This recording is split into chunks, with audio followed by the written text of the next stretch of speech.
So I did a thing. Why do they doubt the kid? I'm about to prove them all wrong again. So no, I didn't buy a G-Wagon. That's not the thing I did. But this is like the new favorite vehicle I've ever tested for work. Like up there with Taycan Turbo GT. G-Wagons are just rad. Sadly, it's leaving today. But yeah, that's just the coolest thing ever. No, what I did was, what would the kids say? I got new kicks for the whip.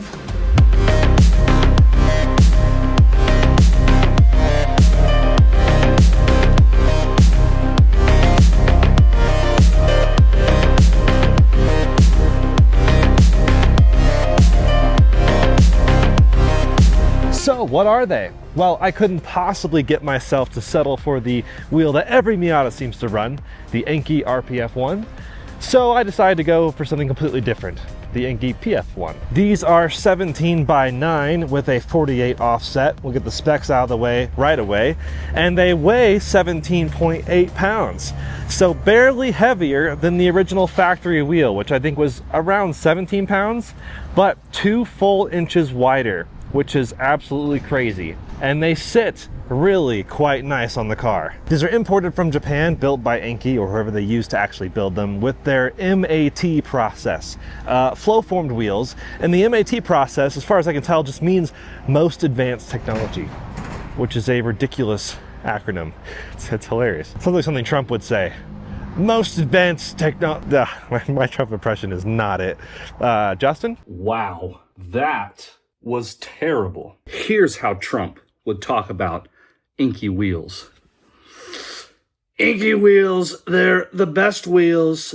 Enkei, Binky, and Clyde, those are the ghosts from Pac-Man, and that is the greatest video game of all time. They have the most advanced technology. They're the most advanced, the greatest, the most perfectly round wheels you've ever seen. You know it. I know it. Everybody knows it. The roundest wheels. Some would say they've reinvented the wheel. These are flow formed, very strong, pretty lightweight, and pretty good wheels overall. Enkei is known to be a pretty great brand. A lot of people run RPF1s for a reason. They're great, and the PF1 is just kind of a variation on that style. I've always liked the split 5-spoke design, so I guess I have it again. So why did I do this? Well, 3 reasons. First off, the color. So I've run many colors of wheels on this car. Notably, the first wheels were, the original, now you call them club wheels, but they actually came out first for this year on this car in 2012 for the special edition. Then they became the club wheel, very dark, almost black, but technically sort of gunmetal. They looked fine, but yeah, not an aggressive offset whatsoever. 2 inches narrower than this with a 55 offset.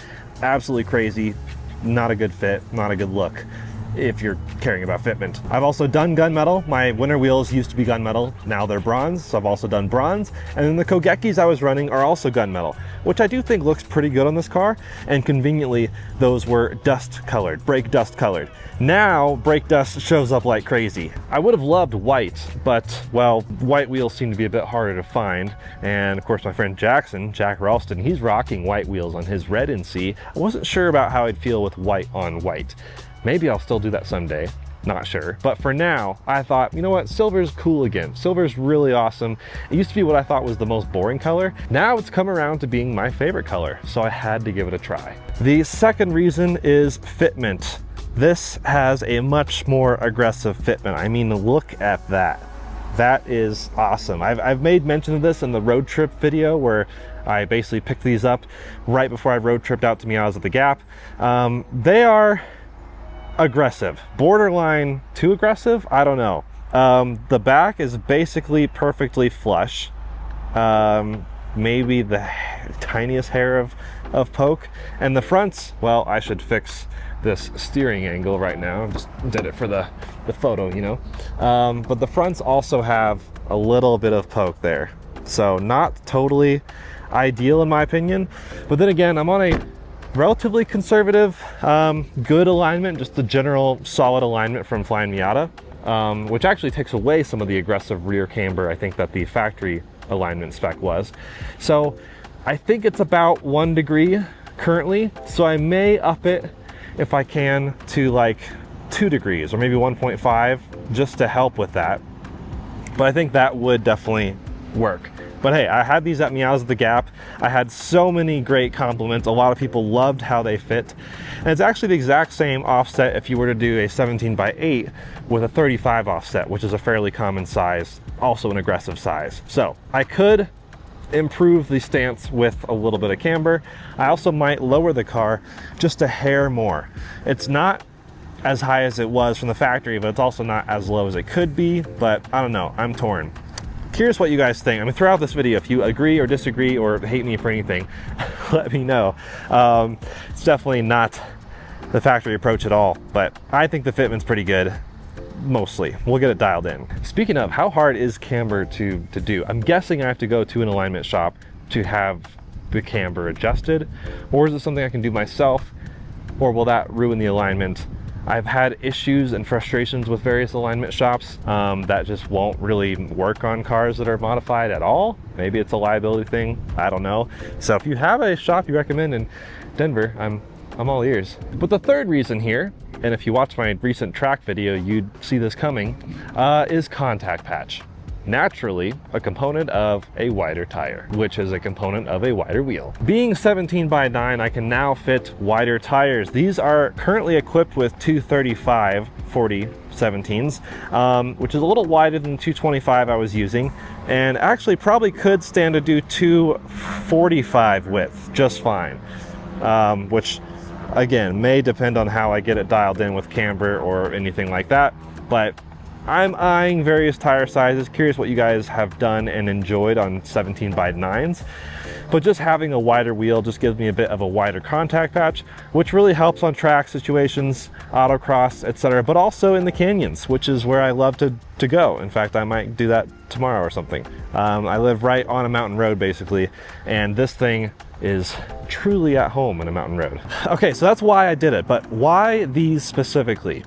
Well, I am always on the lookout for a good deal. Those who know me know that I'm a Facebook Marketplace fiend, technical term. And I don't know if these are actually the exact wheel I would have bought if I were to pay full price, because at that point there's a lot of great options. I mean, something truly custom would be like the ultimate dream someday. Maybe that'll happen. Maybe we can get this car into SEMA one day. But here with the existing options, there are a lot of great wheels out there. And I have considered like all of them, but when I narrowed it down to really wanting silver and wanting 17x9 and wanting something that's not that heavy, that's got a good reputation, that does start to whittle the options away. Here's the numbers. These wheels, new from what I can tell, are around 300 to 330. I mean, you can see sales occasionally, just depends on the site, but 17x9 Enkei PF01s with a 48 offset and a 5x1 14.3. Those run about $333 as of the time of recording this video.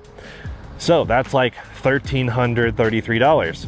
Then you add tires, which totally vary on the tire, but these tires specifically are Toyo Proxys Sport AS, meaning all season. Now, I wouldn't have probably gone for an all season, but I thought, you know what, let's try an ultra high performance all season again, but even more performance focused than the ones I was running on my Kogekis. So these are like a $170 tire. They have 440 tread wear, which is pretty impressive for an all season. That's like really aggressive all season. There's the AS Plus option for this, which is a little higher tread wear, which is even more all season geared, but this one's more on the performance side without being fully performance. So altogether, with mount and balance, would have been like $2,000 to $2,500 for the entire set after tax and everything. Probably $2,500 to play it safe. I found these for 950 bucks. Basically brand new, one tiny scratch on one of the wheels, and the tires had less than 500 miles on them. I had to jump on that. Again, these aren't the tires I would have chosen, but I've actually been extremely impressed taking them out to Tail of the Dragon on all the twisty roads out there, driving pretty fast and very spiritedly. I can confidently say they do grip better than the Nokian Surpass AS01s that I've been running on my Kogekis, which we can look over here at the Kogekis. They are stacked away slightly, but yeah, they're under here and they're just fine. These Nokian tires are awesome, but they are definitely you know, more on this all-season component. I'd trust those more in rain, even little bits of snow, than these probably. Those are 560 treadwear, so they'll also last longer. But hey, they still did a track day and they still were fine, the Nokians. These I haven't had on track yet, but I kind of want to try it. I'm kind of curious how well they do. Of course, I am a fan of the Kogekis. I do think objectively that's a better looking wheel than these, although these have kind of a little bit of a dish thing happening, which I do like. Pause. Since filming this video initially, it has come to my attention that these are not in fact Enkei PF01. They are Enkei PF01SS, which apparently is a slightly different wheel, but also the same wheel. What that basically means is the SS has that extra inch lip. It comes in 17 by 9 instead of 17 by 8 or other measurements perhaps. Really just means that there's the lip, there's the extra width, but also still lightweight, like just as light as a 17 by 8 or something close to that. Not entirely sure, but that is what I have. They're popular with S2000 as well. Perhaps there's other sizes with the SS, but my understanding is that the SS is basically wider and stronger, but still somehow lighter. That's all pretty impressive. Maybe their most advanced technology really is something. What does SS even stand for? Super strong, super sport, silver shoes. So before we wrap this video up, I just wanted to make that clarification that these are in fact Enkei PF01SS, which further sweetens the deal. I actually don't think I would have gone for the split 5-spoke again. That's mostly all I've run except for that 7-spoke winter wheel that I'll use occasionally. But I think I've kind of settled in this 5-spoke thing, the split 5-spoke, but I do want to try something different at some point. But the Kogekis, here's the thing, Flying Miata sells them. They're awesome, but no one was buying 17 by 9 inch Kogekis, so I literally couldn't get them. We need more of you guys to buy those in order for Flying Miata to justify keep selling them. They do still sell them for the ND, I guess, but the NC, no one was really buying 17 by 9 Kogekis, so they're sticking with 17 by 8s. Still a great wheel, even more lightweight than this. Like on paper, the Kogeki does win over the Enkei PF01, but I still kind of wanted to try something different. Plus, these things fit my new big brakes. Which is notable because the way you retain the parking brake on the rear means tight clearance on wheels. I'm sure most 17s would fit, but like maybe not all 17s and definitely no 16s. So I can no longer run my 16-inch winter wheels. So now what? Well, naturally my winter wheels are on sale. These 16-inch, 16 by 7 with a 38, I believe, or maybe it's 43 offset. Either way, they really do look great. They fit great. They're awesome for winter wheels. And they are equipped with Nokian Hakkapeliitta R5 snow tires. Really incredible snow tires. And as you can see, there's lots of tread life left, so they're definitely not worn down much.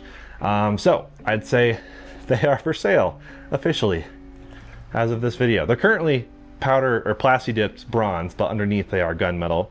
You know, not perfect condition. They're definitely got scratches and stuff, but hey, I'll cut some on a deal. And my Kogekis, I think, are also probably for sale. I really do like them. I love the gunmetal. I'll just use these as an example because they look similar. I love the gunmetal color, how it hides brake dust, and 17 by 8s, they're like 15.6 pounds, so really competitive wheel right there. And you can throw on some nice sticky tires. You really don't need the wider contact patch. I mostly just wanted to experience the 17 by 9 for a time just to see what I thought, see how I liked it, see how I like silver. It's a lot of experimentation happening here, but so far I'm a huge fan, and a lot of you guys have been too.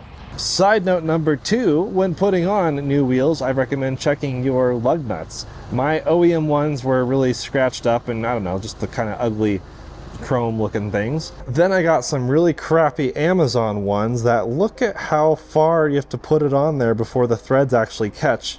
These are terrible and they're actually really heavy and they haven't worn very well, but those are, yeah, crappy Amazon ones.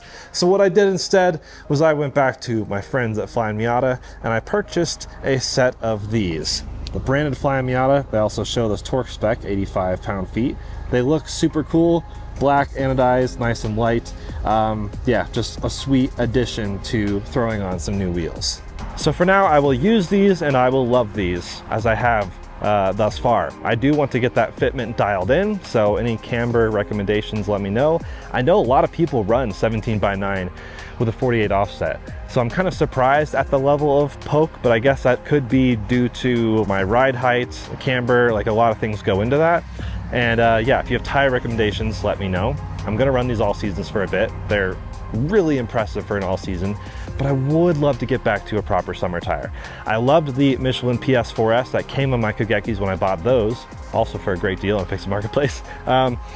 But yeah, I'm curious if you guys have summer tire recommendations. PS4S, proven to be a great tire, loved it. But a lot of people are telling me to try Continental, maybe the ECS 02 or something like that. So curious what you think of tire options and curious what you think of these wheels. I'm not sold for life. I don't think these will be long-term, super long-term anyways. But for now, they're great. I think the dream spec would be more like 17 by 8.5. So half an inch narrower than these, but still half an inch wider than what I had, with maybe the same 48 offset, so it's not quite as aggressive as far as fitment, and then stick with 235s on that wheel. That would be like the ultimate perfect in-between spec. And maybe I'll mix up the spoke pattern next time, who knows. But for now, loving these wheels, love how it looks, love the silver on white. I think it's pretty classy. A lot of people asked for videos on these wheels when they saw them at Meows at the Gap. It was awesome to see a lot of you at Meows at the Gap. So here's the video. Let me know your thoughts. As always, I'll see you in the comments and I'll see you next time. Peace.